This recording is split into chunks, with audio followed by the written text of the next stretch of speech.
Self-makers, what's up? It's been a while since I've recorded anything in English, so I'm excited for this one. Plus, we're making history on 2 different occasions, so this one goes in the books. It's the first time that I'm not recording on set, on the Selfmade set. So I'm out of my comfort zone, but I'm super excited. And I've done some research in Aruba. No one's ever done any alcohol education episode for any sort of program. So we're making history here in Alfies, you know it. We're also going to do a giveaway for you guys. Since it's going to be a craft beer episode, we teamed up with Bula to do a giveaway with 2 beer pints. So instructions will follow when the episode is over. Amal, if you can put this aside for me. Absolutely. So follow whatever instructions I put down, and you're going to participate to win these 2 beer pints. Amal, if you guys can introduce yourselves, we're excited to get into it. Absolutely. Well, my name is Amal, and this is my colleague, Mark. What's up, Mark? How you doing? Welcome, guys. Some beers to get started. So one question right off the bat that a lot of people ask me, what is the difference between commercial beers and craft beers? So mostly what you're going to look at is that commercial beers are brewed in a fashion that they would be called macro breweries.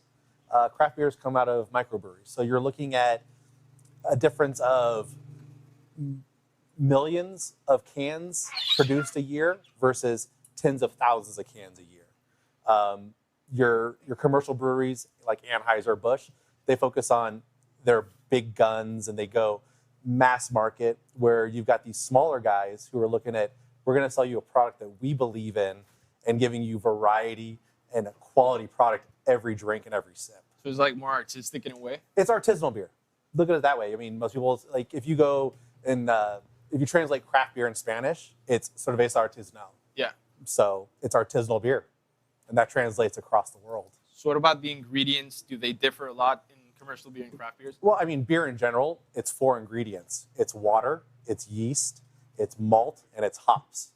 So you go from there and how you brew, the hop variants you use, whether you top ferment or bottom ferment, you're going to get a different style of beer. Are you going to roast your malts? Are you not? And it's just taking the time to give a variant and a quality product that not only you're going to love as a brewmaster, but also you know that your consumers are going to love as well. Nice. So since we want to give away 2 of these beer pints, what benefits do people get when drinking a beer cold as compared to drinking it warmer? Well, so there's a lot of questions that go on with drinking beer cold. You know, drinking beer cold is awesome. It's refreshing. Hot day, nothing better than an ice cold beer. Craft beer, awesome cold as well. But as it warms up, it starts to open up. You get a little bit more flavors. The hops start to come out. You get more aromas, more variety out of your beer. I'm sure we've all been on a beach drinking a standard big brewery beer. Yeah. And it gets warm. You're like, nope, I'm good. Yeah. You It know? happens all the time. This beer right here that I'm drinking right now, Coronado Weekend Vibes, I can drink this hot on the beach. Tastes delicious. It's still the beer that I want. You're not losing flavor. You're not sacrificing it with temperature. So you're telling me that there are still some beers that even as they warm up, you'd still enjoy them? Oh, definitely. I see you got a Stout in front of you right there. Yeah. That beer, it's going to taste better at room temperature than it is ice cold. The peanut butter that's in that beer is going to come out. That Mexican chocolate, that little bit of spice is going to come out the more it warms up. So what would you tell me? Because I don't know if people my age generally are into craft beers, but I've had my first craft beer, I think, a few months ago here at Alfies, right? And then my life changed completely because now I'm in here every weekend. But why do you think most young people or people my age aren't really into craft beers as much? I think, especially in an area like Aruba, it's a small island. And it's a relatively new product here still. I know we brought it here about 5 years ago, the first craft beers. You know, I think people are a little bit scared of change. You know, we're just used to the local pilsners and lagers, and this is what we're accustomed to. It's a great beer on the beach, or it's a great beer party time, whatnot.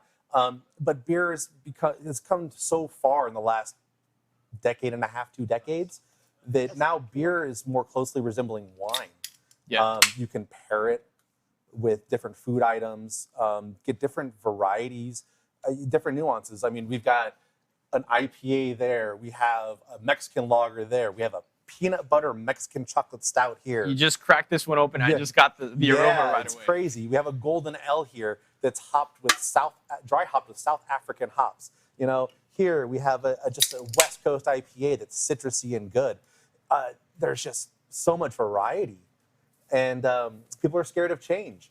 So I think once you get that first taste of something, you get attracted to one thing or another. We always recommend going for something smooth and easy your first time out. A nice wheat beer or a wheat beer. So typically a little bit smoother, easier, heavy orange, a little bit of coriander. So you get more of a fruitiness and an easier beer to drink. So more of on the lager side of things than you're getting bitter like an ale. Gotcha. Guys, cheers, Hey, boys. guys. Welcome, guys. Okay. Cheers, cheers. Oh, hey, all right, making a mess. So, question. This happened to me when I drank or tasted wine for the first time. The first wine that I ever tasted was a cab, and it was so intense and bitter that for my first wine, I just labeled wine as something that I wouldn't enjoy drinking. And then after that, I came back years after. Then I tried like a Pinot Noir or a Merlot. It was more chill, and it was easier to ease into it. Right. So, say, for me, I think I'm one of those maybe rare cases that I just tried the black coffee stout and fell in love with it right away. But how would you recommend someone that maybe just enjoys commercial beer to get into craft beer slowly? So we typically ask, so anybody who comes in, they're interested in trying their first craft beer, you know, what are you into? Is there anything you don't like? Do you like bitter? Do you want something chocolatey? Do you want something more on the coffee side and robust? Do you just want something that is just refreshing and light and easy? You know, we ask a lot of questions so we can find the perfect beer for you. And then once that happens, you know, usually we get another beer order. And then they maybe want to graduate. I mean, I've watched you graduate here from a stout. You've taken home IPAs. Yeah. So, you know, it's a journey. If you look at it this way, there's about 100 different varieties of craft beer. So if you're thinking about that, there's something for everyone when it comes to beer. Even if you're not a beer drinker, there's fruited beers, there's sours. There's something for everyone out there. I can vouch for that because whenever we go out or have parties, anything, I just don't drink beer. So it's either wine or just liquor, right? I'm not a beer drinker. So craft beer is like the beer that I drink apart from, no, it's the only beer that I drink, actually. I just can't, I just don't enjoy drinking commercial beers that I've tried apart from craft beers. So that's a cool point. Yeah, and I know that that. Oaf and me dove into it like these past few weeks. Was it the first time that I came here was what, a few weeks ago? A few weeks ago, and you were really into the modern times coffee roasty stout. Yeah, there you I go. think you cleaned us out of that a few times. Mark told me that you were even buying those cans just because I come here often. Yeah, Pretty I much. think, we didn't really stock them for a while, and then you came in, and I think between the two of you had 3 or 4. Not ousting or anything, but anyway. No, it was good. That was good. And then now you're drinking all sorts of beers. Like Mark said, you're back into the IPAs. Yeah. It's good. Yeah, you get a little bit of everything now. So you're making your way and you're building up your palate, and who knows where that journey is going to take you. And that's the fun thing. It's a and cool just journey. like you learn about wine, you know, it's a journey. You're going to find things. You're going to go through the cooler and be like, okay, that's cool. That sucks. That's cool. That's cool. And it's, you know, it's fun. So what else could you tell me? What is something that people, or you think people should know, but it's not a common question that, you know, happens? I think the biggest thing we get, and it's come up many times in the last few years, is why do we sell a lot of cans of craft beer over bottles? You know, we're used to drinking out of a bottle. You know, I think nowadays we're getting a little bit more environmentally savvy, and aluminum is a way better option than bottles. About 26% of all bottles are actually recycled, where about 62% of all aluminum is recycled. So, I mean, that right there, the carryability. I mean, you're going to the beach. It's way easier to carry a bunch of cans than it is a bunch of bottles. Yeah. It's better for the environment also for shipping purposes. These weigh a lot less than bottles per pallet. So you're not straining the boats as well, shipping or the freight, you know, road freight. It keeps your beer fresher. The misnomer about beer, and everybody always falls for this trick, is making beer go hot, cold, hot, cold. Ultimately, it doesn't have any effect on the beer. What really kills the beer is UV sunlight. And beer can still refract through a bottle, whether it's brown, green, and especially clear. And sunlight is the main culprit to skunking beers. But no sunlight can get through an aluminum can. You also hear a lot of people say, oh, but I taste aluminum. Well, that's kind of impossible because all cans are lined, so all you taste is fresh, delicious beer, the way the brewer intended you to taste it. So I think that's one of the biggest questions that we get. People are usually afraid to ask, or they kind of roll their eyes, or like, oh, cans. Well, you want cans. You're getting the best beer out of a can. So. Plus, like for marketing purposes, you can make a can look way cooler than a bottle. Oh, that for sure. too as well. For sure. I mean, look at this can. You know? Yeah, or the one that you gave me, like a Mexican beaver. That's just, it's cool. Does like the can design have any relation at all to what you're drinking? Because a lot of times I get attracted to a beer just because of the design and without knowing what it even is. Well, I mean, I think that's with anything. Just like you eat with your eyes. If you see something that looks really good, it's going to taste good. You see something that looks appealing just on the outside, label-wise or marketing-wise, you're like, yeah, I'm going to try it. It's going to be awesome.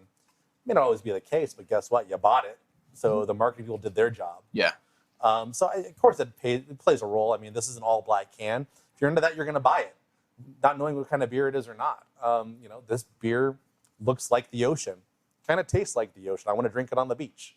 So it all kind of plays a role. What about you guys? Do you have any question? Yeah. So basically, like you said, so I actually just started drinking craft beers right now, and I've been drinking commercial beers. All those hyped up beers. But right now that I started, to be honest, I can't go back to those commercial beers. I think we get that a lot. Eh?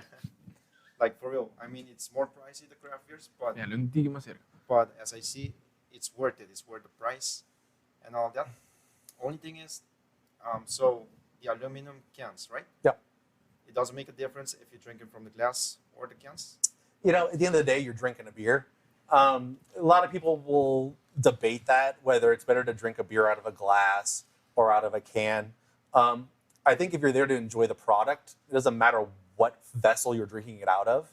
A lot of people who are reviewing or testing beers, yeah, they want to pour it and they want to see the color. They're rating it on certain things. So they want to see the clarity. They want to see what kind of head has on it. They want to be able to stick their nose in it and get whatever aromas before they drink it. So when it comes to pouring in a glass or not, that's really ultimately up to the drinker themselves. What do you prefer? What do you like? I say just drink and have a great time. Does it open up more in a glass though, or is that just? Well, it's easier to stick your nose in a glass than it is a can or a bottle. It's easier to get access to it. Got it. I got a big schnoz, so I don't want to shove it into a can and maybe cut it. Also, one more thing. I've heard that, for example, when the beer is freshly brewed, it tastes different than a few months later. Like, why is that? Or when it's in a can too. So you'll hear a lot of people saying if they're reviewing a beer and it's really fresh, they'll say maybe that it's green. And what that means is what they're doing is they're tasting the greenness of the hops that were used. The beer hasn't fully developed to a point where the flavors they were trying to get out of the hops have fully come through into the beer during fermentation and boil. So you might maybe taste a grassiness or what we would say a greenness to the beer. It's not a bad thing. I've had plenty of beers. I'm like, oh my God, this beer is so green. And then I'm like, I want another one. So it's not a bad thing at all. It's just maybe it just hadn't had enough time to get to where it needs to go. Gotcha. Is craft beer something that you drink like on a night out or stuff like that, or is it more a drink that you sit down and enjoy slowly? I mean, I think people are going to drink what they want to drink, really. I mean, and it depends, like, I'll drink beer or, hard liquor, but it depends on what I'm in the mood for. Of course, if you're out, on a quiet night out with your friends, craft beer is a great thing to sip on, but it's also one of the things, like Mark was saying, you can crush on the beach. I mean, we were talking about different kinds of beers. There's these beers called Session. And yeah, you have session beers, which are lower than 5%. Great to drink on the beach, So, I mean, I don't know. I don't really see a time or a place for craft beer. Gotcha. Yeah. And with a group setting, touch on that. So like in the States or even here, we have friends that come over and they bring us awesome beers. You know, we get some amazing beers from Massachusetts that are insane. And we'll do, you know, a bottle can share, and everybody will bring some awesome beers, and it's just a hell of a time. You won't get an entire beer of each one, but you're going to taste all these amazing flavors and see what these brewers are just like out and about doing. Nice. It's really fun. It's really cool. So you said before that, you know, you have this beer which has a South African hops in it. But the thing that I noticed as I analyze the fridge is that most of the beers seem like they come out of North America. Is there a specific reason why that is compared like Europe or Asia? You know, it's more accessibility for us. So we use our local distributor, Craftbeer Lovers, and what they push are some amazing California breweries, Oregon breweries. You know, so we utilize what they have because they're bringing in such a great product. San Diego, one of the forefronts when it comes to West Coast beers. They kind of started the whole revolution. Yeah, I mean, when people think of like West Coast IPAs, they go San Diego. You know, they started a whole movement there. So we utilize what we get from our distributor, and our distributor just brings in really awesome beers. But yeah, there's definitely variance in beers, but that you're going to see that all over the world. So like the very first Budweiser beer was actually brewed in the Czech Republic, and it's called Budvar. Oh shit! And you can get it a couple places on the island, but I mean, beer is different. It's all over, and it's just Yeah, and I think for us here at Alfies, like for us, we made a conscious decision to focus on North American craft beers. Why is that? Well, I mean, we are a Canadian pub. I mean, that's kind of like a little, you know, I mean, we have a little bit of a niche and we're nuanced in that. But I think there's a lot of places where you can already access European craft beers here. And, you know, they've been here forever on the island. North American craft beers, from what I understand, are relatively new, like just a few years old, maybe 5 or 6 years. well, more than that. Yeah, but they became a little bit more popular when they started off really pushing the West Coast IPAs, and when East Coast came in with their hazy IPAs. So if you look at the difference there, like West Coast, they focus on the bitterness of the hops.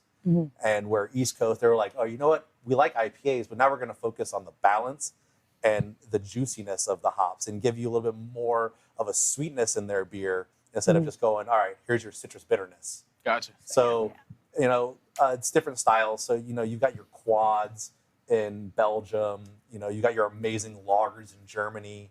I think we, in general, I think we can all focus more and enjoy more North American beers. Yeah. It's a variety that fits more with Aruba more than anything. Yeah, I mean, there's so many different flavors coming out of North American craft beers. And I find North American brewmasters are not afraid to sort of just do something completely off the wall. You know, I'm waiting on a sherbet sour that a friend of mine brought down. I can't wait to taste it. You know, and it's supposed to taste like rainbow sherbet, it right? tastes like rainbow sherbet. Yeah, You so taste all flavors from the rainbow sherbet. It's So, insane. I mean, there's some really cool things coming out of North America, and I think for us to focus on that, I think that's just kind of where we want to stay. So we'll stay there. What are some of the craziest flavors that you've gotten in a craft beer? Question for Mark, both I'm of you. going to throw that at you. Mark's been drinking craft beers for forever, so. So I had a really strange one one year that somebody brought for me. Small brewery from Virginia, and they did a one-off, and they actually made a fried chicken and waffles IPA. No way. Where they had pictures on their Instagram of them actually frying chicken tenders, cutting them up and making waffles and throwing them into the vats while they were making the beer. And it was crazy. But was it good? Like, did it match? It was weird. It didn't taste like chicken or anything. I didn't get salmonella. That was a good thing. It was different. That's for sure. But yeah, I mean, there's been some strange ones. I've had a habanero IPA before, which was very spicy at the back end, which was fun because you got this bitter IPA and then this spice, and then you're like, okay, let me drink some more beer to get rid of it. And then the heat came back in, and you're just like, I don't want to drink this beer anymore, but I can't stop because the heat just keeps coming through. So, I mean, there's some fun beers out there. What about yours, Amal? Like your craziest beer that you've ever tried? I mean, I'm really new to the craft beer game. I mean, you can see that I'm sort of drinking one here. This a Mexican lager. Yeah. I'm really into easy drinking, beach beers.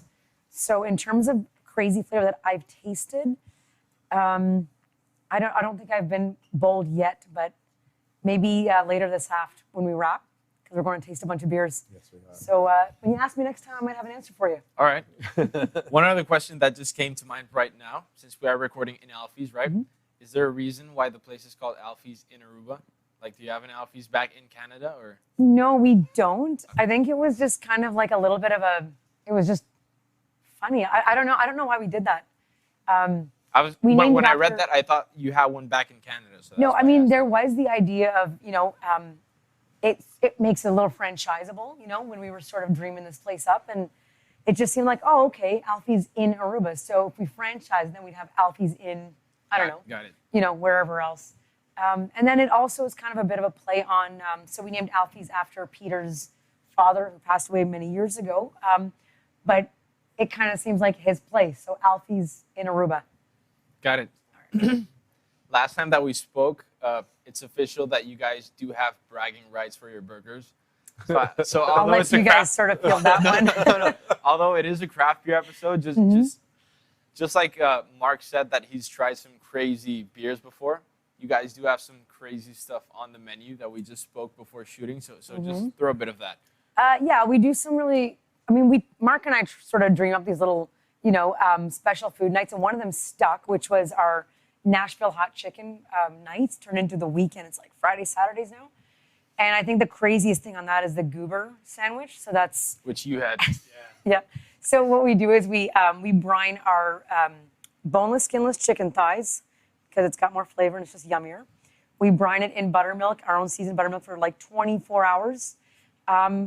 Dredge it, fry it, and then the Goober is topped with, on the bottom is raspberry jam, and then peanut butter and maple candied bacon. Wow. And that's the Goober. And a lot of people are like, oh my God, that sounds gross. It's delicious. It's just. It does. It works. It works. Yeah. So, and you can ask for that on beef. It does work really well on beef, but it's good on chicken. Also, since Aruba has like a lot of South American Latin influences, salchipapa is something that a lot of people like here. And Samil told me, shout out to Samil from No Filter, that poutine is like a Canadian salchipapa, basically. Right? Well, I think. All right. Well, we'll let you say that. That's fine. Samil said it. Samil said it. Samil, really? Yeah. No. So I said it. it's basically topped fries. So in Canada, it's our national dish. I don't know if it's official, but I grew up in Quebec, so I'll call it a national dish. It's fresh cut fries, topped with cheese curds and gravy, and that's kind of like the classic version of it. But I call it poutine culture. It's gone just wild lately. So you can top it with anything. Like we've got one with, fried onions and bacon on top of the fries and cheese and gravy. One with pulled pork that we make in house with a barbecue gravy. So there's a pile of different, variations. So the other day, by the way, I just remembered now. I was scrolling. I think it was on either Pinterest or Facebook, right? And then you had like this. This scheme of all the different colors that you get in craft beers, and then with the name on the bottom. What is it? Because you said that all craft beer has like 4 main ingredients, right? Correct. What is it that gives the beer the color? Because his is like mine's basically dark brown, almost black, if you see it, and then their colors also vary. So what is it that gives it? So that has to do with the malt and how far they roast the malt. So if you just put a pale malt in there, you're going to get a lighter color beer. Traditional American light lagers will also add rice or corn or both. Yeah. And that'll actually make it a little bit lighter and take away some more color and get more of a straw color to it. The more you roast, the darker your beer is going to get. So if you roast it all the way, that's how you get stouts. So it is the same ingredient, just like the roasting process is either longer or shorter. Correct. And does that affect the cloudiness of the beer too? So, for example, you see this one is clear, whereas his is more cloudy. Well, that has to do with filtration. So his is less filtered than yours. Makes sense. I don't know if you noticed, but he just came with 2 hard questions. Like, your questions are more specific than the ones I was asking. Good stuff, bro. It's his first time on camera. Good stuff. Good stuff. So, good question. a second ago you said when they made like the was it fried chicken waffle beer? Mhm. They actually threw fried chicken waffles into it. So whenever you read like a flavor or taste on a can, does that mean that they throw that into the beer? Most of the time, you'll see some that'll just go the cheap way and throw extracts in there. But you'll get these guys who are making these, we'll say these fruited sours, and they're putting hundreds upon hundreds of pounds of fresh fruit or fresh fruit puree into the beer while it's in the brewing process to make sure they get the best possible flavor that they can out of that. So if you look at the Modern Times Black House, do they throw coffee beans in it? They do. And the funny thing about Modern Times is they actually make their own coffee in-house as well. They roast their own coffee. Wow. So that's their own house roasted coffee that they put into that beer. Good stuff. Yeah. By the way, I trusted you with this beer, and it's a good one. It's really good, right? I really like it. It's what, peanut butter, like Mexican peanut butter? Mexican chocolate and peanut peanut butter. There you go. So we have that's a variant of one of their core beers, which is the peanut butter milk stout. So then they did a variant. They're like, let's throw some Mexican chocolate in there, and let's have a fiesta in your mouth. There you go. Viva la beaver. I love it. So I think he's ready for another one. yeah, I'm ready for another one. That was a good one. Is there, by the way, Mark, like when you taste wines, right? Because I took this course in college. That was a wine, beer, and spirits course. So I had a lot of wine education, minimal craft beer and beer education, and then some spirits education. That is where the idea came from for these episodes, because I think it just helps with everything. One, because then you're more educated, you know what you like to drink. Plus, it's like a flex. If you're in a business meeting, a social event, talking to girls or guys, and you just bring up, how wine is made, whatever, it's a good talking point. So when I was there, basically, we didn't really get to taste craft beers as much. So what is it that makes a beer like more or less bitter? Because I'm not that good with bitterness. So bitterness comes from usually the variety of hops that they use. And at what point they're doing their hopping. Are they dry hopping? Are they wet hopping? Are they trying to get the essential oils out of the cones for the flavor? Or are they just trying to get the aromas just to give you that nuance of whatever flavors they want to give you? It all depends. So there's some hops out there that have a much bitter nuance to them than others do. Like, I don't want to throw this out there, but like hops are kind of like marijuana, and they're actually from the same genus. Okay. So you have as many varieties of hops nowadays as you do strains of marijuana almost. So the way you mix, match, and use those hops are going to give you your flavor and nuances for your beer. Think of it as your salt and pepper inside. So it's your seasoning to give you the flavor. So if you compare it to like wines, like you got different hops that have different tastes, just like you have different grapes, right? Exactly. And then it's depending on, so you have a hop, for example, that could give off a more bitter taste compared to another one. But then if you said do like a dry hop process or wet hop, that also changes it more. Exactly. Wow. Do you want to explain dry and wet hopping? No. Well, shit.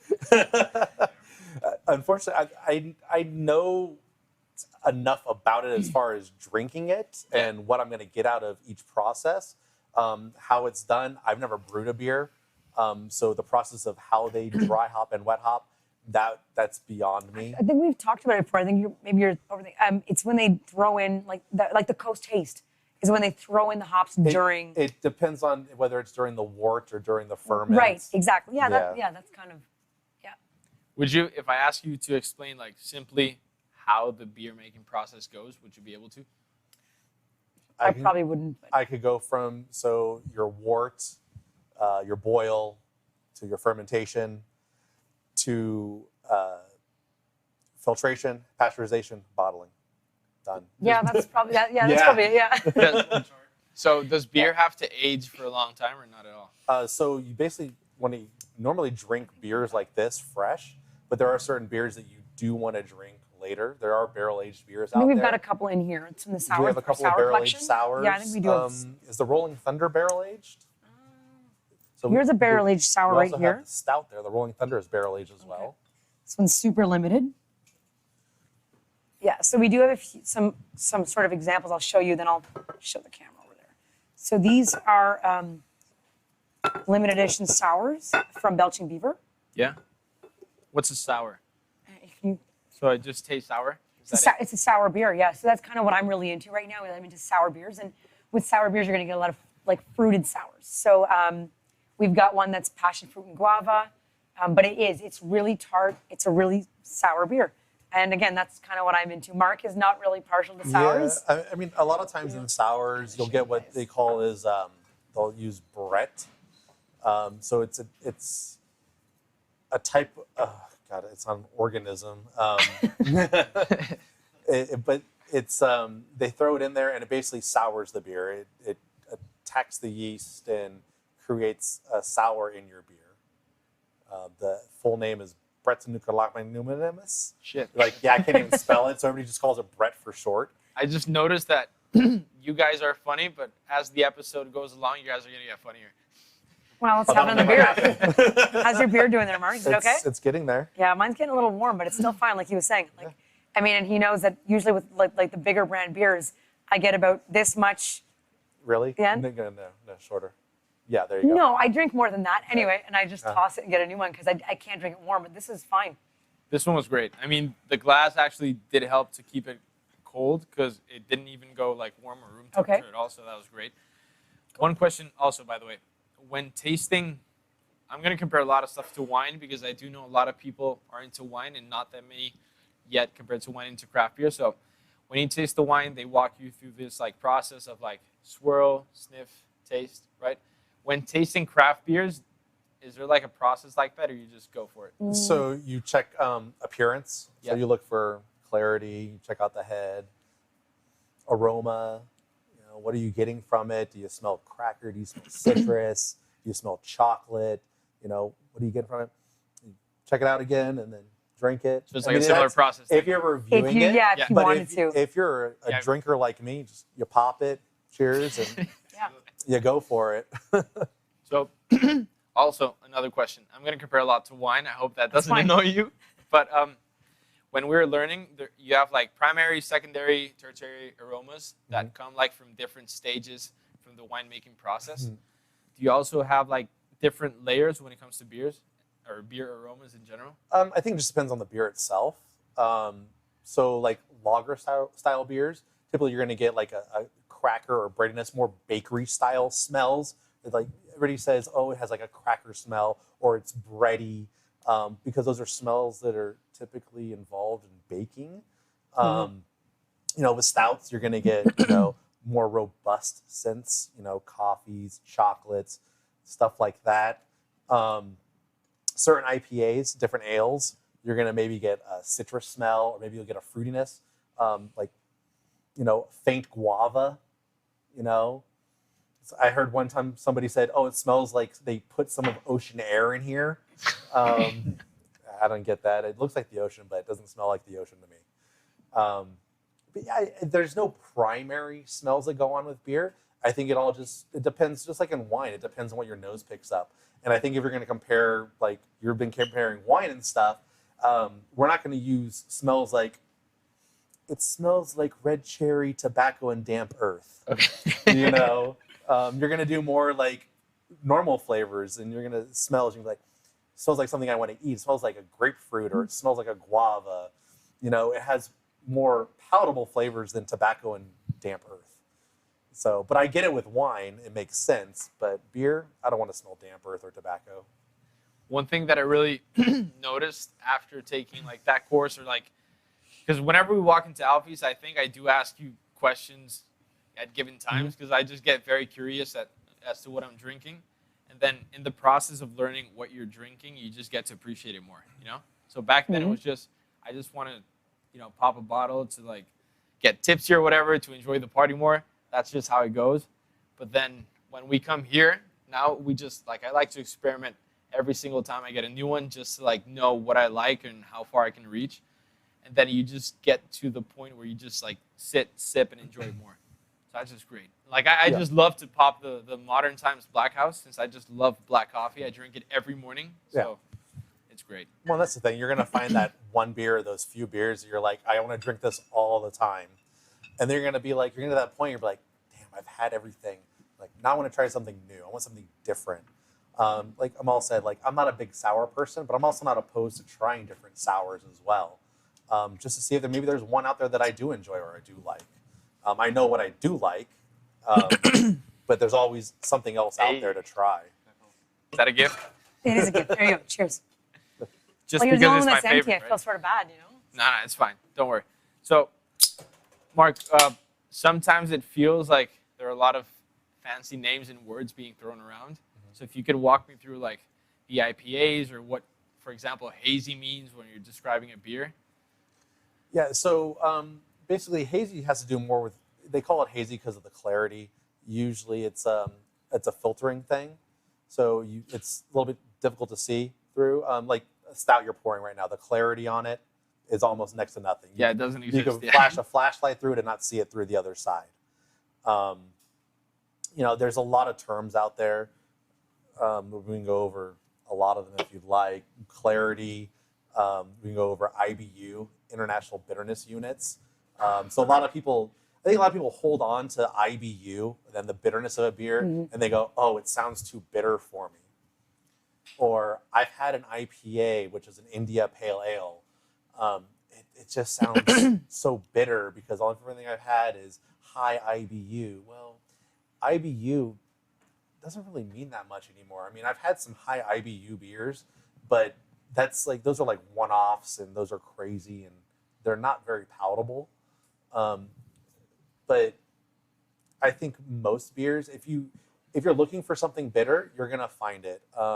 English have been doing bitter beers forever.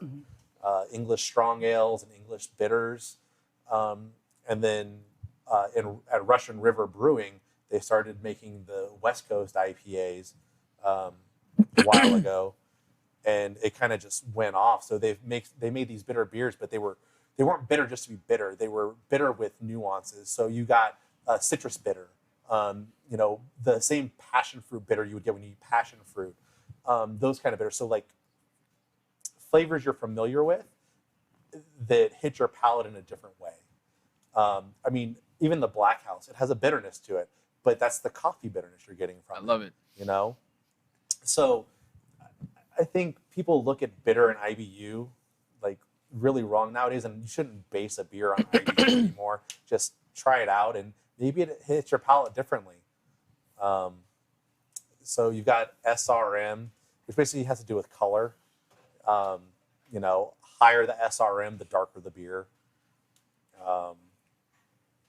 ABV, alcohol by volume, how many per milliliter, how much per 1,000 milliliters of ethanol are in the beer. So like, what are a few characteristics of an IPA? So IPA, so you've got the West Coast IPAs, which focus mostly on the bitterness of hops. Like I said, though, the fruity bitterness. So like this, I definitely get a lot of grapefruit rind, a little bit of tangerine, and a slight bit of guava from it. So I get those kind of bitternesses, but I get fruity bitternesses. And then you have your East Coast hazy IPAs, which it's going to be more balanced, have a little bit of sweetness to it.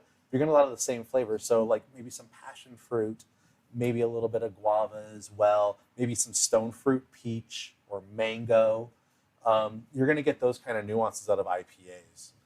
And it's just, they vary so much. And that's the crazy thing about IPA is that you can put probably 30 different IPAs right here, all from the same brewery, and every single one is going to give you a different adventure every single time. How is that?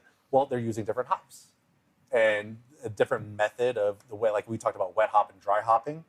And so you're going to get a different experience with this beer, this beer, this beer, this beer every single time. Because you got some hops that are going to give you like a pininess. You got some that are going to give you tropical notes. You got some that are just going to give you just straight bitter to the throat. It's different every single time. And the way they mix and match, it's going to be different every single time. So what are like some points that you could say are differentiate the stouts from the other beers? Well, stouts definitely darker. I think people tend to think that stouts are heavy. Yeah, that's the impression I had before drinking. Yeah, but they're not. I mean, if you move yours around, it's not thick or anything. There are some really thick stouts out there. I had one. What was it? Sam Adams Utopia. That thing looked like motor oil. What do you mean, like motor oil? It was thick. It was a very thick, dark beer. But you're gonna see that sometimes. Some beers are just meant to look like molasses. And, you know, to each his own. Some people like that. That wasn't for me at all. So, yeah, I mean, people just, stouts have a bad name when it comes to heaviness. One of the most famous stouts of all time, Guinness, has the lowest calorie count of almost any beer out there. It's one of the lightest beers you can drink, and it's a dark beer. You know why the first time that I came here, I was open to trying this one? Because this was my first craft beer. I told you I really am not a beer lover in general.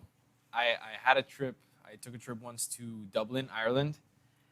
And while I was there, I went to like the famous Temple Bar, right? Mm-hmm. So since I don't like beer and I was in Ireland, I had to drink something. So I was like, give me a Guinness. But I always had the impression that it was going to be like a strong, heavy beer because it was a stout. Mm-hmm. And then I enjoyed that Guinness more than I enjoyed any other beer that I've tried before. So I was like, if I ever try a craft beer, I'm going to start with a stout. Oh, cool. And then I wake up every morning, drink black coffee, no sugar, no milk, anything, just black. And then when I came here and you told me, well, I have a stout that's black coffee, you're going to get like black coffee aromas and taste to it, I was like, sure. And then I was hooked. So I was like, okay, if I enjoy this so much and it's a beer, I just want to know like how far I can go and what I enjoy. Shit, man. It was exciting. Yeah, you jumped down the rabbit hole, and Yeah. now there's no turning back. Oh, yeah. Oh, that's a question. My bad. One of the things that I also know is when you mentioned West Coast and East Coast IPA, that besides those two having their own characteristics, what other regions in North America mostly, like, are there Like IPAs? catch for a region? You know, ultimately, there's not a big catch other than East Coast versus West Coast. I mean, that's always been the fight, right? Rap music, East versus West, you know. It's always just been that way. You know, California wants to do better than New York. New York wants to do better than California, and it's just the way they go. And you've got Midwest breweries, but they're just doing, you know, IPAs. And there's some amazing breweries in the Midwest. There's some amazing breweries in the South. But they're making, you know, we make a West Coast IPA, or we make an East Coast style IPA. You know, those guys, they set a standard that everybody else kind of had to follow. So, yeah, nobody really has their own thing. There's some breweries that specialize in things, but they're not necessarily, it's not like, oh, well, like Blackberry Farms in Raleigh, they do amazing fermented sours on their farm. Mm-hmm. But it's not like, oh, well, let's have Blackberry style sours. No, it's just awesome farmhouse style sours from Blackberry Farms.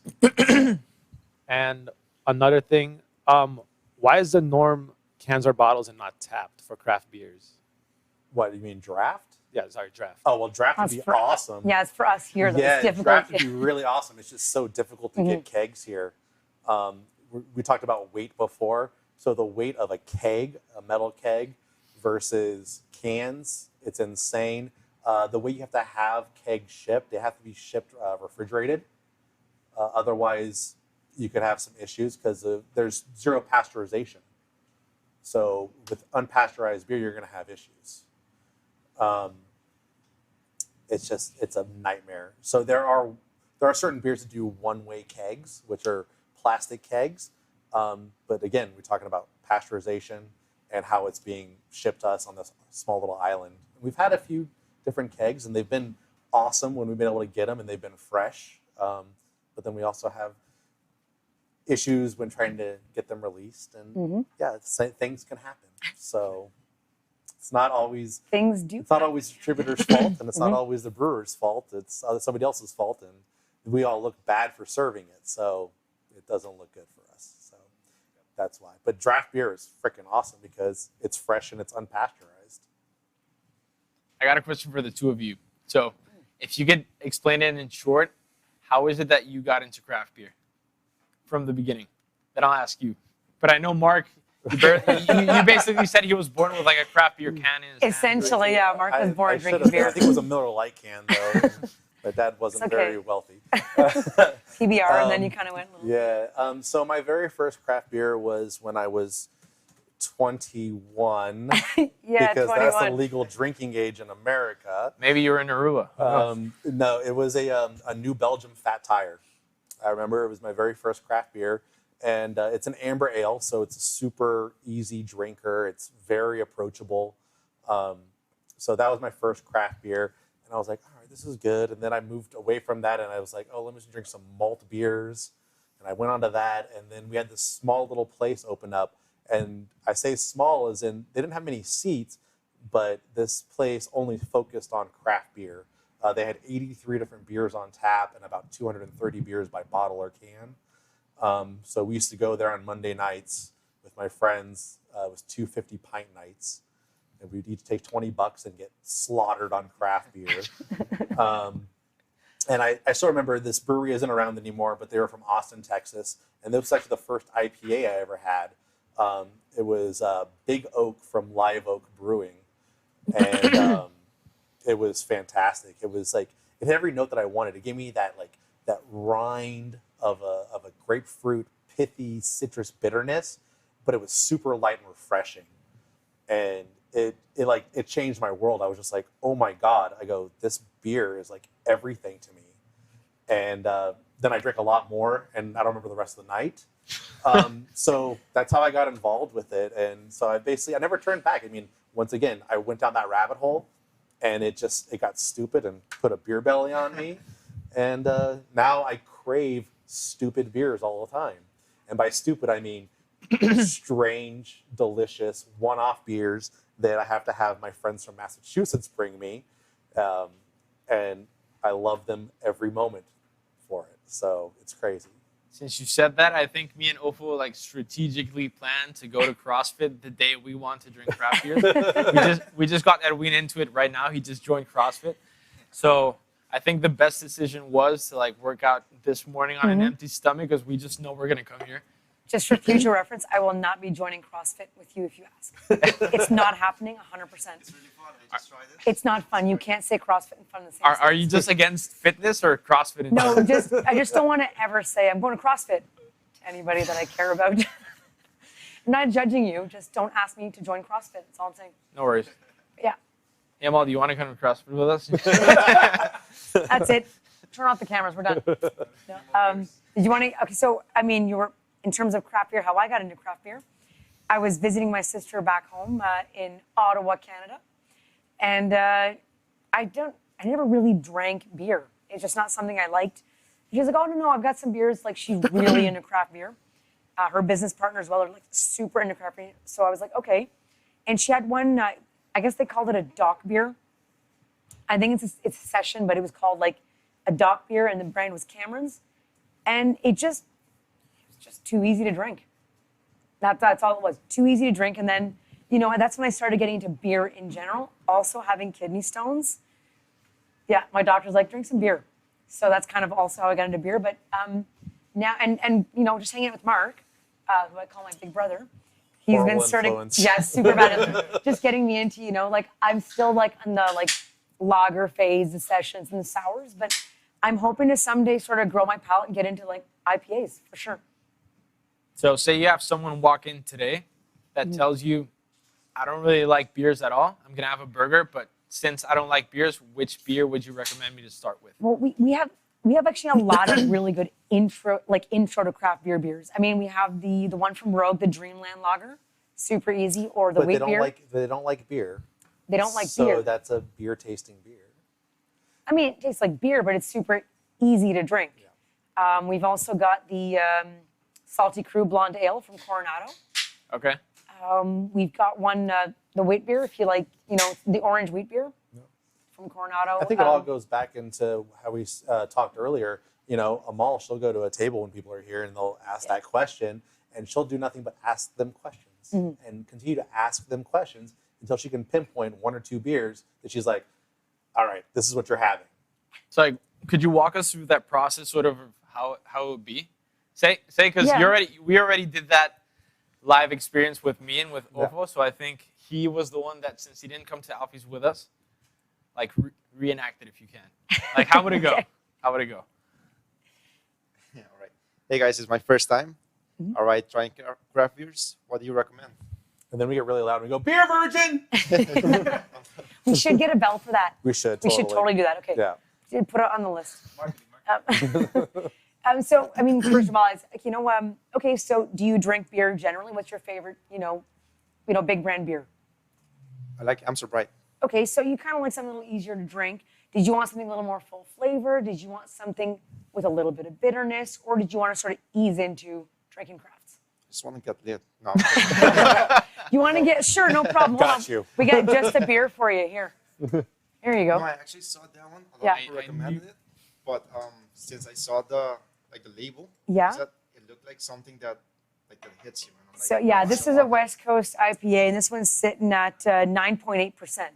Okay. It hits you in the That right one- way. And every commercial time. beer is what, like 4%? Is it? 4.5 Some to IPA, 5. right? And this one's Yeah. 9 Yeah, point this one's a West so Coast. twice. Yeah, so that'd be a double IPA there. Yeah. We do have a few that will get you lit, as the kids are saying. So, random question. So, I've noticed that IPAs there's different alcohol percentage. Yeah. So, let's say if you're starting, can you go? Oh, sorry. Can you go? What's the percentage that you start off with if you're someone that's starting?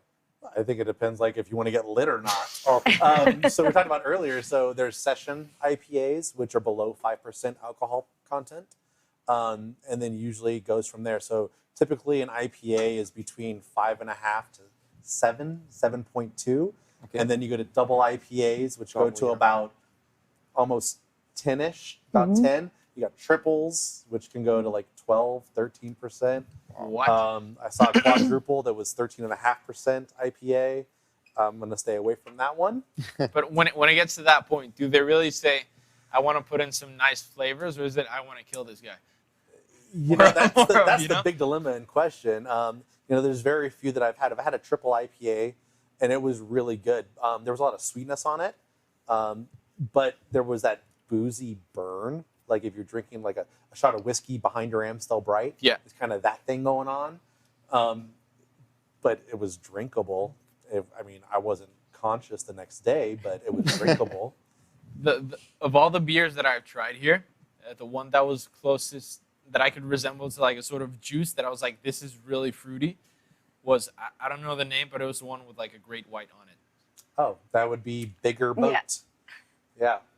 Is it the We have fruitiest like beer you Blueberry, have here? vanilla. and- So Yeah, there you go. yeah, Like blueberry. So yeah. it's an IPA, and they put blueberry, raspberries, vanilla, and lactose in it. Lactose, yeah. There you go. So, So the lactose, it's milk sugars.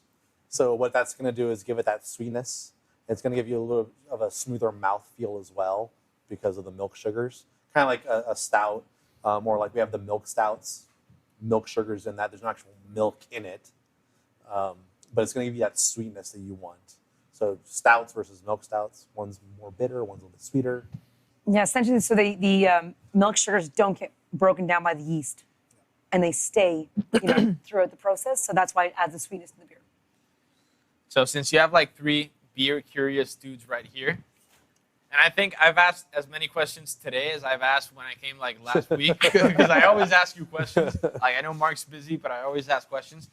What else, like what other common beer knowledge or craft beer knowledge would you think we should know that we didn't ask yet? Like I know you also vouch for, hey, just drink and enjoy, but like if we're curious, what would you say? I think you should go into drinking craft beer with an open mind.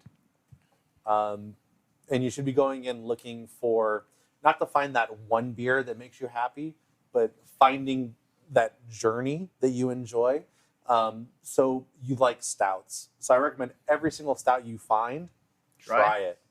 And then throw in one of those beers that you don't know. Throw in an IPA or throw in a lager, throw in a porter, throw in a barrel-aged beer, somewhere in there, and see if that can be part of another journey as well. And that's what craft beer is.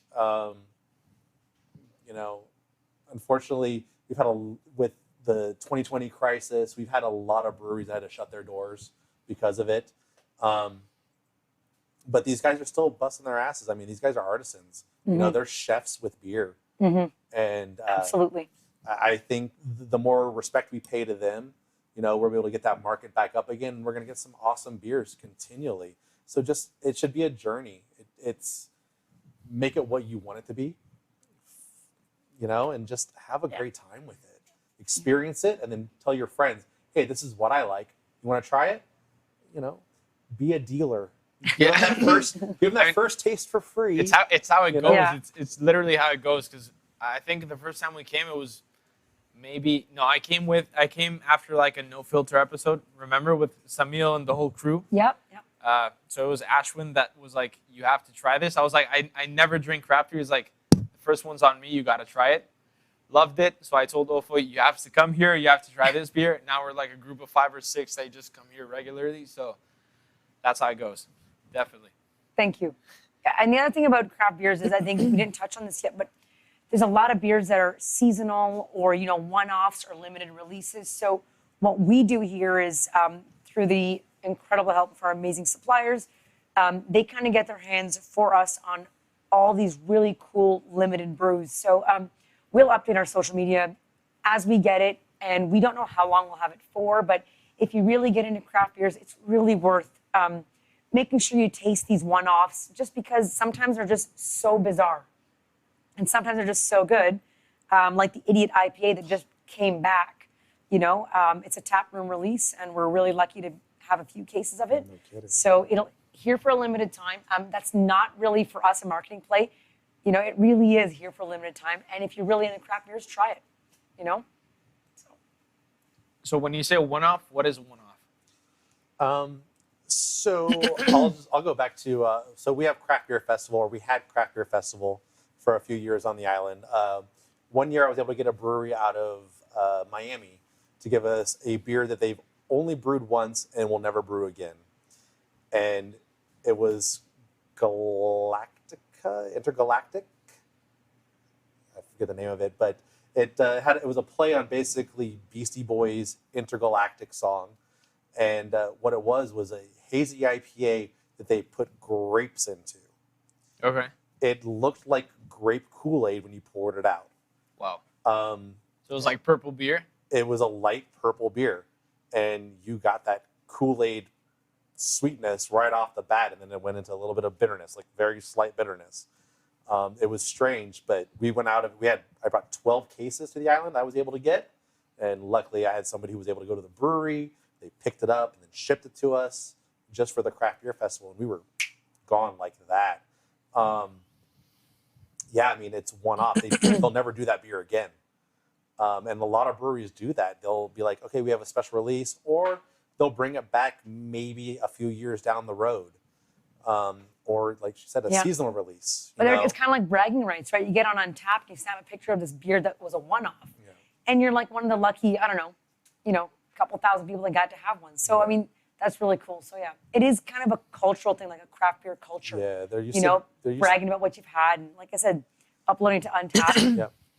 I remember a couple of years ago, there's a brewery up in the Northeast, and they're known for a couple of their IPAs. And they sell them in bottles. They sell them in like 750 milliliter bottles. And people were waiting for this release of their one beer. It's called Dinner. And people had to wait in line to get a ticket to see if they could get in line to get the beer. And the line was so long. People were partying outside. It was an event. And even if they didn't get a ticket to get this beer because it was so limited, they didn't care. They had a great time. So, people used to just go and be like, oh man, I got to get this beer. Tap room releases, one-offs, or releasing this beer I haven't had in years. I got to go get it. So it's definitely a culture for sure. Nice. So, Amal, is there anything that you would like to close up with when it comes to like general craft beer knowledge? Like, what would be the line that you would use to reel in some new people that haven't tried craft beer? It's just so fun. Honestly, craft beer is just so fun. And I mean, you're always going to go back to your, like I said, your big brand beers to drink, as we say in Canada, drink a 2-4 of, which is a whole case with your pals on the beach when we get back there. But it's fun. I mean, I'm a big nerd, so I like learning. And there's so much knowledge attached to craft beer. And as Mark was saying, these guys are artisans. These men and women that are brewing these beers, they don't just come up with, this beer so you can drink it. There's so much thought and consideration that goes into what they're doing with this beer for you to enjoy it.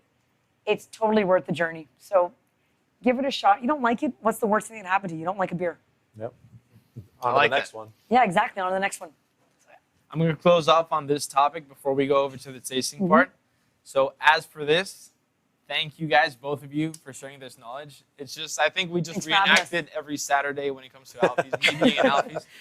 But really, thank you to the two of you, Ofo and Wing, for coming to this episode.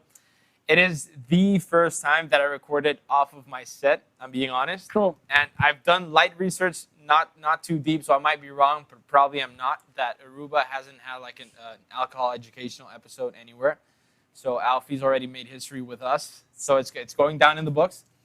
For the people that might be concerned, we had this planned like since 3 weeks ago. So everyone here is vaccinated. Everyone here, we've been tested in the planning process. So we're good. We're following the COVID measures. No problem here. As for the giveaway, when it comes to the Corsical pints, when I post this episode, I'm going to write in the caption the steps that you need to follow to win them. So just follow the steps. Probably share and like the episode is what I'm going to ask from you. But thanks for tuning in, guys. Peace.